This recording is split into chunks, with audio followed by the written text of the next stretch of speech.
បាទសួស្តីមិត្តភក្តិទាំងគ្នាបាទសូមស្វាគមន៍មកកាន់បាទ channel របស់ខ្ញុំជាបន្តទៀតបាទអញ្ចឹងវីដេអូនេះគឺខ្ញុំលើកយកអំពីកម្មវិធីសម្រាប់យើង download game GTA San Andreas អញ្ចឹងបងប្អូនមួយចំនួនគាត់ចង់លេង game GTA San Andreas នឹងដែរព្រោះ game ហ្នឹងគឺល្អលេងដែរគឺថាវាមានមេធំដែរគឺ 2G ជាងតែនៅពេលដែលយើង download គឺតែ 1G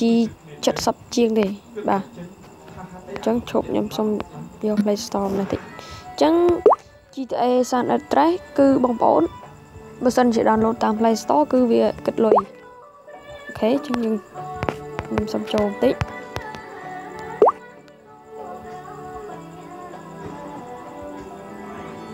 បាទអានេះទូរស័ព្ទខ្ញុំវាអត់មានទៀតបាទអានេះអញ្ចឹងអាហ្នឹងគឺគិតលុយតែដោយសារខ្ញុំបាន download វារួចហើយអញ្ចឹងវាចេញអញ្ចឹងហើយអូខេអញ្ចឹងអ្នកនរត្រូវការកម្មវិធី PP នេះហើយវាដាក់អក្សរចិននៅខាងក្រោយហ្នឹងខ្ញុំមិនដឹងអក្សរអីដែរអញ្ចឹងកម្មវិធីហ្នឹងបងប្អូនអាច download បាននៅក្នុង blog របស់ខ្ញុំបងប្អូនគាត់មកចូល blog បើហើយ download កម្មវិធីហ្នឹងមកបាទឥឡូវយើងចូលទាំងអស់គ្នាបាទបន្ទាប់ពីចូលកម្មវិធីហ្នឹងមកបាទយើងទុកវាដើរស្រួលបន្តិចណាបាទរួចហើយយើង search យើងឃើញប្រឡោះ search នៅខាងលើហ្នឹងបាទអញ្ចឹងយើងចូលមកកន្លែងហ្នឹងយើងវាយ GTA SA មកបាទអញ្ចឹងវា load ចេញមកហើយចុច search ទៅហើយយើងចូលមើលទៅបាទអញ្ចឹងអានេះដោយសារខ្ញុំបាន download រួចហើយគឺវាចេញបែបនេះហើយនេះអញ្ចឹងកម្មវិធីហ្នឹងគឺខ្ញុំអត់ដឹងថាដូរអក្សរកន្លែងណាដែរអូខេអញ្ចឹងបងប្អូនអាច download បានវាតម្លៃ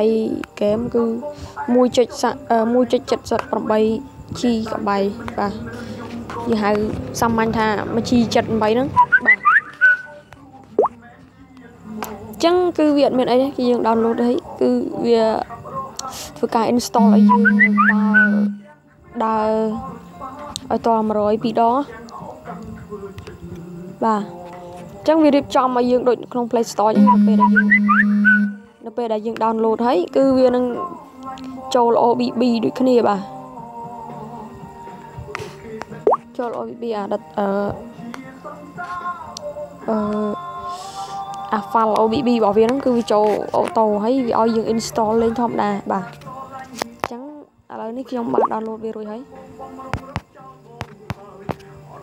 បាទនេះសុំចូលបន្តិចទៅបាទអញ្ចឹងគឺយើងពិតជាលេងបានមែនតើគឺហើយកម្មវិធីក៏ល្អដែរគឺវាមានហ្គេមច្រើនមែនតើបាទបាទអញ្ចឹងគឺយើងលេងបានធម្មតានេះខ្ញុំអត់ទាន់បានចូលលេងទេ